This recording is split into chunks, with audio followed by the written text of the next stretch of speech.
Welcome to the Dietitian Side Hustle podcast. My name is Katie Dodd. I am a nutrition entrepreneur, but here's the catch. I have a full-time traditional dietitian job. My entrepreneurial endeavors are my side hustle. I have been making six figures through my job and side hustle, doing things that I love. If I can do it, you can too. This podcast is for dietitians, interns, and students who want to be inspired to start or perfect the side hustle of their dreams. Let's do this. Hello and welcome to the 20th episode of the Dietitian Side Hustle podcast, How to Make Money. So I'm so excited to chat with you guys about this topic today. I have some notes that I'm going to go off of, but really I'm just going to speak from the heart and we are going to talk about how to make money. So I'm going to give you a quick sneak peek and then we're going to go back and talk about all kinds of things. But really, the two main things that you need to make money are an audience and something to sell. So I know that sounds super easy and there is a lot more to it, but we're going to dig a little deeper. So I do want to start off by saying that when it comes to a dietitian side hustle, there are so many different side hustles. So what I'm speaking to today might ring totally true with what your side hustle is, but it might not be the perfect fit if you're doing maybe a different type of side hustle. I will say some dietitian side hustlers are more entrepreneurs. They're doing things for themselves. They are creating content. They are selling content to their own audience, or they want to get to the point where they're doing that. And others, maybe your side hustle is you're working for someone else. But I will say, even if your side hustle is you're working for someone else, in order to make money, you still need an audience and something to sell. Now, that company you're working for has already done all the work of building the audience. Something to sell, they're paying you to create that content. Depending on what it is. I mean, maybe you're working in direct sales and they're having you sell that thing, but it's still really the same thing. It's just a matter of you're doing it for someone else. But for this episode, I really want to talk more to you entrepreneurs who are working on creating your own content or want to get to that point someday. Because I will say a lot of dietitians too, I mean, you are doing one-off gigs where you're working for other people making money, but on the other side of things, you are also working on building up your own practice to where you can make more money on the side through your own thing. So, my brain just went dead, but remember, I don't edit my episodes, so we'll keep going. So what I want to talk about next is when we talk about your audience and something to sell, we're going to break down your audience first. So when we talk about having an audience, the first thing you need to figure out is, where is my audience? This is going to depend on what you're doing. You really need to figure out who is your ideal target audience, because that is going to tell you where they live. You're going to do some market research. That's something you absolutely have to do. But some common places where you can build an audience online or in general could be YouTube. You might end up creating really stellar YouTube videos and people find you through that. Maybe it's Facebook.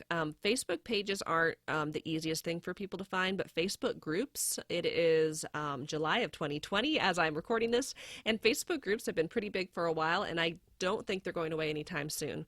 But Facebook groups are a great place where you can build an audience, serve them, have them ask questions, and I'll say, even with minimal promotion, just the way Facebook is set up right now, you just have people, they just sign up for your group. It's great. Instagram is another wonderful place for building an audience. If you have a website, utilizing search engine optimization to where when people search for content or things online related to what you do, it pulls up your website and hey, there's an audience.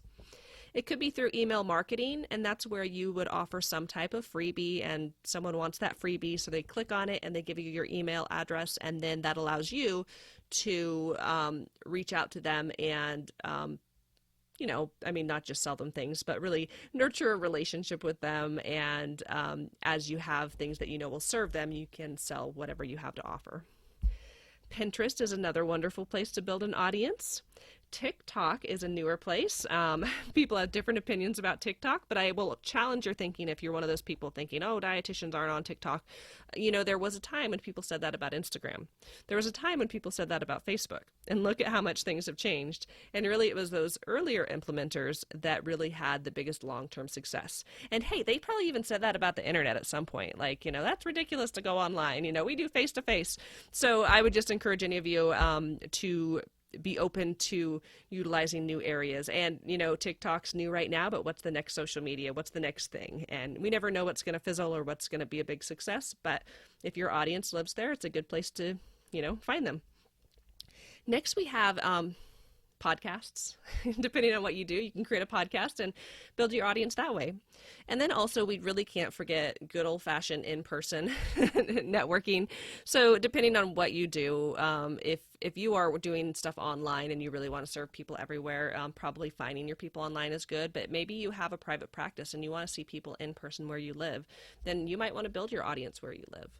You might want to offer maybe a free class that will pull in people for your audience. So lots of things you could do. But the first thing you need to figure out is, who is your audience? Where do they live? And when I say live, like, where do they hang out online? And where should you be building your audience? When it comes to building an audience, it takes time. You really have to focus on serving them. So creating content, it could be through, really awesome social media or blog posts or freebies where you're giving them information for free that really helps them and provides value. You're helping to solve their problems. You're listening to them. Oftentimes, as you build an audience, they will tell you exactly what they want. So that's the other beauty of building an audience. So you need an audience. We just talked about some places on where to find them. Now we're going to talk about something to sell. So something to sell could be many things. It could be courses. It can be digital goods. It can be physical goods. It could be counseling services, coaching services. It could be really anything. So I want to say that why I say to make money, it's so simple. You need an audience and you need something to sell.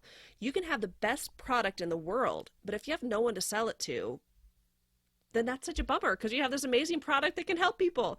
Or you can have the biggest audience in the world, but if you don't have anything to sell to them, like that's great. You have an audience, but if you're not able to make income through your side hustle, I mean, if it's a hobby, that's great. But if you're really, truly trying to make some income, you're not going to have success. So the other thing too is that I always recommend, as an entrepreneur, having multiple streams of revenue. And what I mean by that is that you have money coming in through multiple areas. So maybe I see patients on the side. Maybe I sell digital goods. Maybe I have ad revenue coming in through my website. Maybe I work with sponsors from time to time. Maybe I sell a book on Amazon. And so these multiple streams of revenue are great to where if something happens, you lose a contract, you lose maybe some clients, maybe Google changes its algorithm and people stop coming to your website, you don't get ad revenue, all the things. The more revenue streams you have, the more stable your side hustle will be. So if one area of income goes down, you're still making money.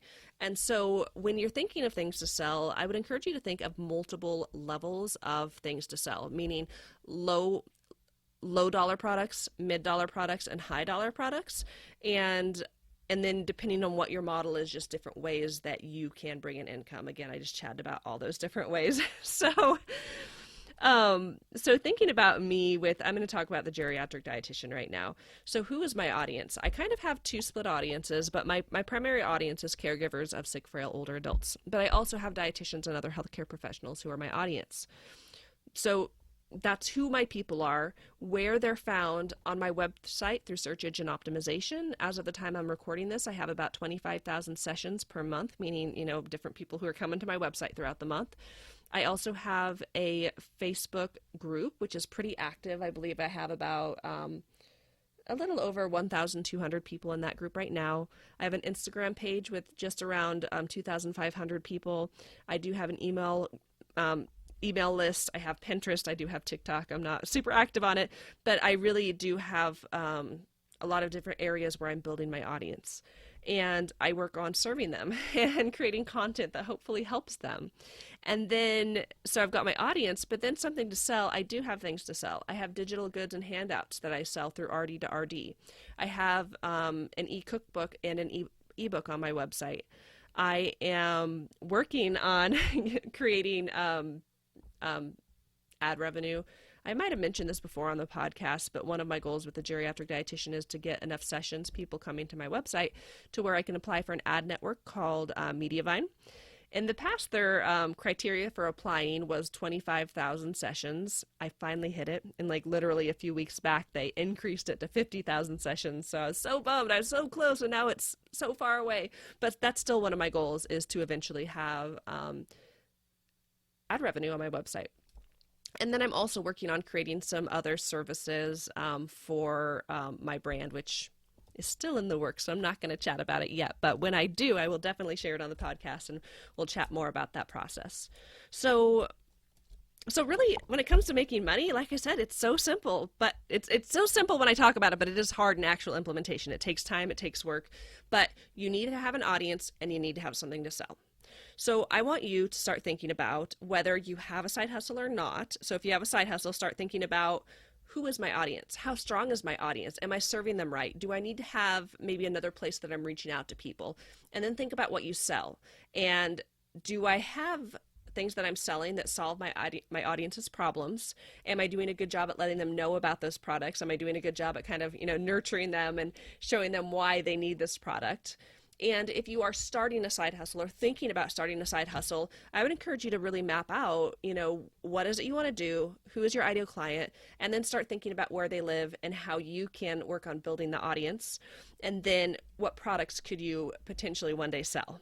I will say you definitely need to listen to your audience. So you might have this idea in your head of, I'm going to serve these people and here's exactly what they want. But as you serve them, they start telling you something else, like, oh, actually, we want this. Then make that as long as it fits what you do and you can serve them appropriately. But you really do have to listen to your audience. So through time, as you continue to build your audience and you continue to have high quality things that you can offer them for selling, that's really how you make money. So super simple, not too complicated, but there are a lot of pieces to that puzzle that obviously we're not going over. Obviously, you need to learn marketing communications. You need to learn how to make the things, and there's a whole lot more that goes into it. But if you are trying to figure out, I want to make money, but I don't know how, start drafting on paper. Where am I going to find my audience and what am I going to sell them? And then just kind of work from there. So your action items for today are, if you have a side hustle or if you're thinking of a side hustle, start brainstorming, how am I going to build an audience? Where do they live? What can I do? How can I serve them? And then start thinking about what you sell or what you can sell. So hopefully that was helpful. I know I was talking and going on a few little tangents here, but I really appreciate you all for listening to the podcast, and I hope that you have a great day. And yeah, I'll chat with you guys next time. Bye, guys.